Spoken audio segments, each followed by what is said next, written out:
Hello, I'm Christine and welcome to Stories I Ate this month. Stories I Ate this month!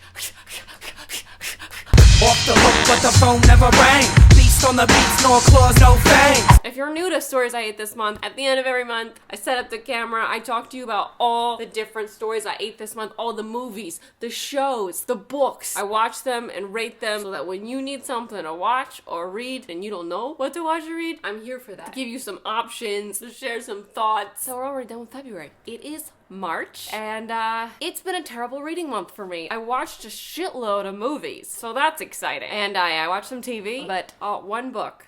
I finished one book, and I finished it today. It's not like I haven't been reading, it's just that I have been reading very, very slowly. I've been listening to Rain the Earth on audiobook, and I've been reading I Have Lost My Way. So let's get right into it. I'm so excited to talk about all the movies.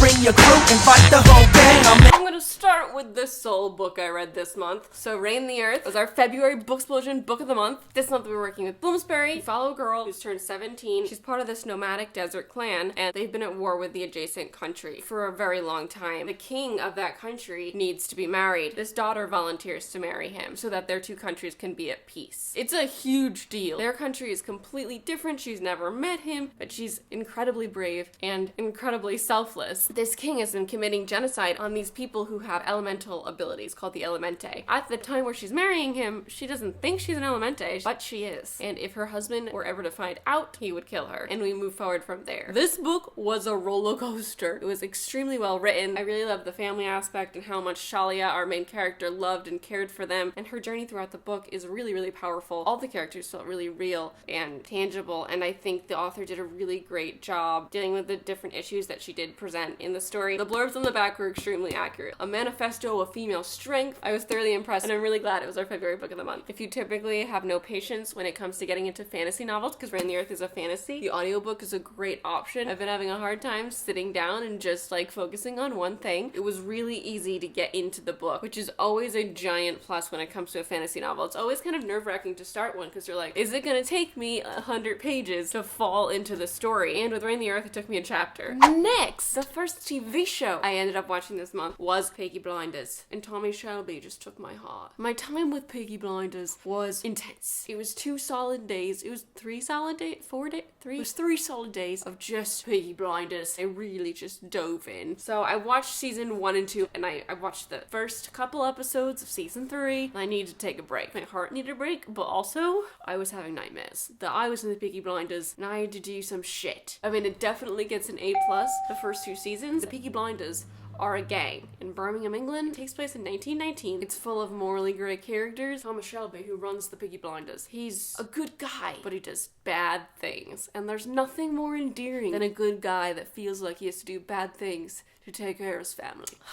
God, it's excellent. If that sounds like something that you'd be interested in, you'll love it. The next movie I watched this month was Friends with Benefits, which is one of my favorite rom-coms, and it was just a rewatch. Mila Kunis and Justin Timberlake together, in my opinion, is magical. I know it came out at the same time as that one with Ashton Kutcher and Natalie Portman, which sounded like it had the same premise, but this one was way better. And I think a lot of people saw the one with Ashton Kutcher and Natalie Portman and assumed that was the better one because Natalie Portman was in it, but wow, no. This is one of my favorite comedies, like, straight up. A+ the Friends with Benefits. The next movie I saw this month was, of course, Black Panther, and it was marvelous. Everything I didn't know it was gonna be because I know nothing about Black Panther. I can't wait to see it again. I just was blown away. The entire time I was so in it, too. Like, I was gasping and making weird noises because it was so immersive. And the women in this movie are so strong and so empowering, and it brought tears to my eyes, like, seeing them fighting beside the Black Panther. I just loved it. And of course, everyone else fantastic as well. And the music, Michael B. Jordan. A+ to Black Panther. It's one of my favorite Marvel movies now. It's really hard to decide on my favorite Marvel movie now because there's so many good Marvel movies. I couldn't like order them in my brain. I'm like, Thor Ragnarok, Black Panther, Iron Man, Avengers, Guardians of the Galaxy. Like, what do I do with this? They're all so good. I don't know what comes before what. The next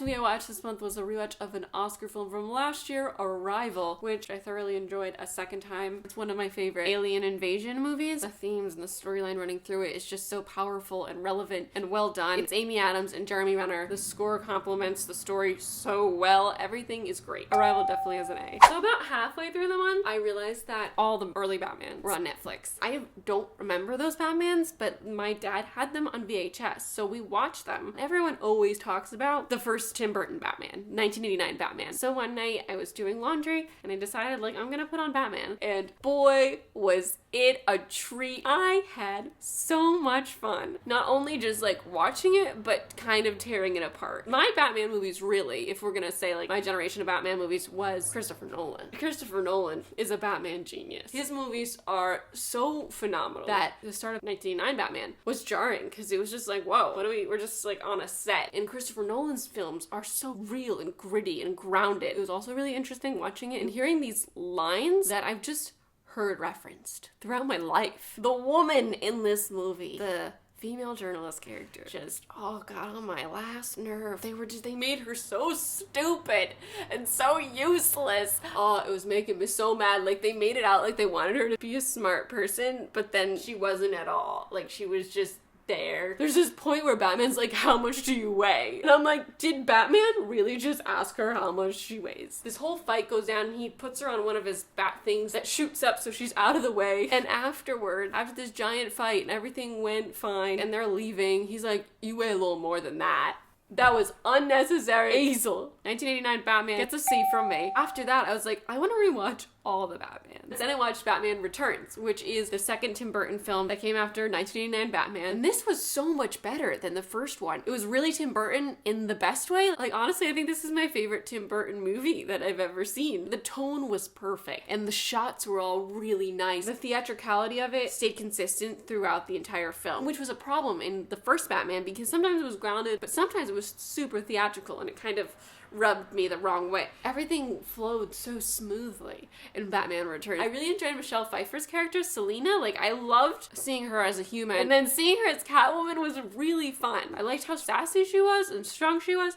I did have issue with just the transformation into Catwoman because all of a sudden she's like this weird crazy zombie that like tore apart her apartment, and I was like, what's going on right now? When someone gets powers, you need that scene where they like discover their powers and realize what they can do, but all of a sudden she was just like Catwoman, and all of a sudden she was a gymnast. That sort of a thing always irks me. You need to at least have a scene where she's like, oh wow, look at my reflexes. When Halle Berry Catwoman came out, I saw that movie and I enjoyed it, and I have it on DVD and I watched it multiple times because I thought she was so cool. She was the only female superhero person that I knew. She was awesome, and a lot of people hate that movie. I don't know why. I mean, I guess I had to rewatch it. Maybe it wasn't that great, but Halle Berry was really cool. I loved her. Michelle Pfeiffer was cool too. I liked her take on it, but she was like a cat. It was like she turned into a cat lady, and her humanity was bogged down. And I know that was part of the whole story. Like, she was like, oh, I don't know who I am anymore, unless she wants to be human. I felt like that wasn't fully fleshed out. The Penguin is in this movie, which is really interesting and weird. Tim Burton made it all work. The weirdness fit the tone. The script was better in this film. Everything was so much better in Batman Returns. I'd give this one an A-. There were definitely issues with it, obviously, but it was fun. Like, I was watching it and I was there for it, you know? I was into it. Even the cheesy shit, I was like, but it works with his tone. Like, it works with the way he's shooting this and the way it's flowing.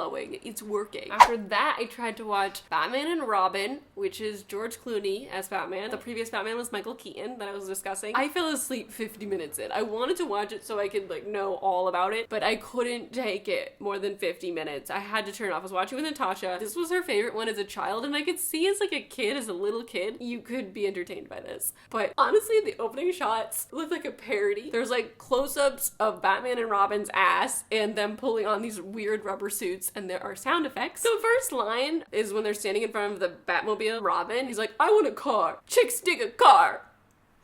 And I automatically hated him. And then everything just got worse and worse from there. There was like no story. It wasn't grounded at all. It was like they just took pages from the comic books and didn't adapt it and were just like, this'll work as a movie. Oh god, Poison Ivy was just her. It was so bad. She was this nervous glasses lady. She got pushed into poison, she sunk into the ground, and then she emerged as a plant and was like, I'm poison ivy. And she just had this monologue where she just spewed information about herself, and I was like, you just rose from the dead. How do you know any of this shit? I can't believe it ever got made. I can't believe it was ever a thing. Just how did this happen? How did George Clooney recover? Wow. So that gets an F. I think that's the lowest rating I've ever given in this Stories I Ate This Month series. And then I watched Batman Begins. Of the three Christopher Nolan Batmans, Batman Begins, I was the youngest for that. I think I was like 15, 14. I remember kind of thinking it was boring until he became Batman. And watching it now, especially after seeing all those Batmans before it, I was blown away. It was so good. I loved the Batman origin story, seeing how he got to be so adept at fighting and stealth and all that stuff. And the League of Shadows. I've never understood the League of Shadows because I've never read the comics, and I guess when I was watching this movie, I was just like not paying attention. I don't know. I was just not in it. But wow, that was so fascinating. Oh, his dad in this movie was great. He grounded all these DC characters and turned them into human people that we can really know and understand and relate to and sympathize with. The film was excellent. It gets an A. It wasn't as dynamically directed as the coming Christopher Nolan films would be, but that was really good. And I'm really sad that Katie Holmes wasn't there for the next two movies because I loved her. The next movie I saw this month was Annihilation, which is still in theaters, I think, with Natalie Portman and Gina Rodriguez. I love the cast, and they did a great job, but this movie scared the shit out of me. I thought it was gonna be like a thriller. I thought it was gonna have Arrival vibes, but it had horror movie vibes, and I was like, very, very, very, very, very freaked out. I really, really, really wanted to love it, and it had a really good score on Rotten Tomatoes, but I'm gonna have to give it a B- just because of the way the story arced and ended. Really left me feeling not good. The Bachelor Winter Games intrigued me. I started watching it and I immediately was hooked. I had so much fun. I couldn't wait for the next episode. And there was only 4 episodes, so if you want some crap TV to put on while you're like doing, like I was editing a video and I had this on the side. Like you could do lots of stuff. You do not need your full brain for this show. But like I got invested in these relationships because unlike Paradise where they bring in new people all the time, so the relationships are not really taken seriously at all, these people didn't have that. So it was like, take this seriously or go home. So you get invested in these couples, and I started to care, and the reunion show was so good. And I hate saying that I love the Bachelor Winter Games, but I love the Bachelor Winter Games. And I'm gonna watch any Olympic Bachelor things that they ever do because this format was my favorite. They had these people who don't do any of these sports competing in Winter Olympic sports to win dates, which I found so entertaining. I'm gonna give the Bachelor Winter Games an A-.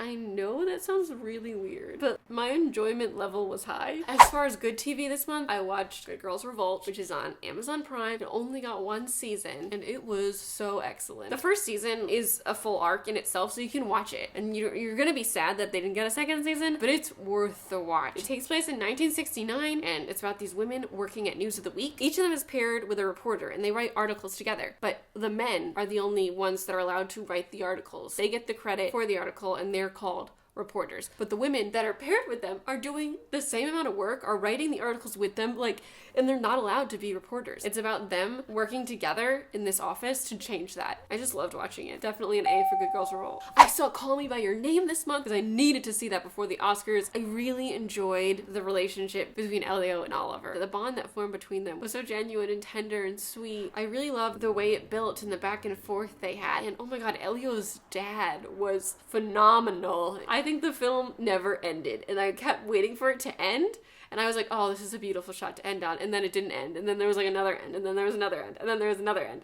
And while I did really love the end shot, I just felt like I was like, okay, we picked like 50 ends. And like this film just went on and on and on and on and on. I think honestly my perfect end for Calling By Your Name would be that conversation with his dad, because I thought that was beautiful. So I'm gonna give a B+ to Call Me By Your Name.